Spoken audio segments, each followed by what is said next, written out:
이번 거리두기 상향을 놓고 의료계는 더 시급한 과제는 백신 접종이라고 지적하고 있습니다. 바이러스가 주로 백신을 맞지 않은 젊은 층을 중심으로 확산되고 있기 때문인데 지금의 계획대로라면 최소 3주간은 접종 사각에 놓일 수밖에 없습니다. 이어서 신동호 기자입니다.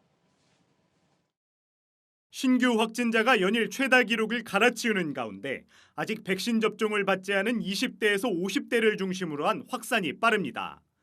특히 서울에선 지난 일주일간 전체 확진자 중 20대에서 30대 확진자가 절반을 넘습니다.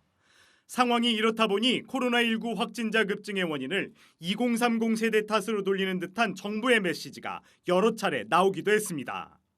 하지만 백신 접종이 고령자 우선으로 치우치다 보니 젊은 층의 승선은 상대적으로 뒤로 밀린 상황. 결국 확진자가 가장 많이 발생한 20대에서 50대를 중심으로 백신 접종 속도를 끌어올려야 하는데 이들의 본격적인 접종은 이달 말에야 시작됩니다. 방역당국의 접종 계획상 이들은 앞으로도 최소 3주간 접종 사각지대에 놓일 수밖에 없습니다.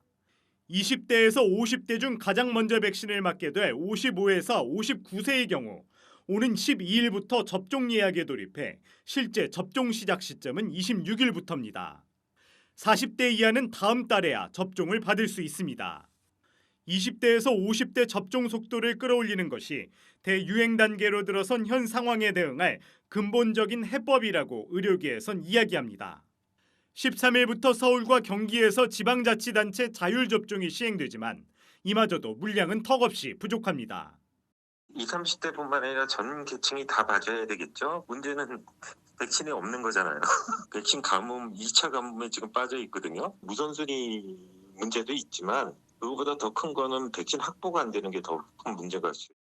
현 상황이 진정되지 않을 경우 이달 말 하루 신규 확진자가 2,000명도 넘을 것이란 예측도 나와 백신 접종의 골든타임도 얼마 남지 않은 셈입니다.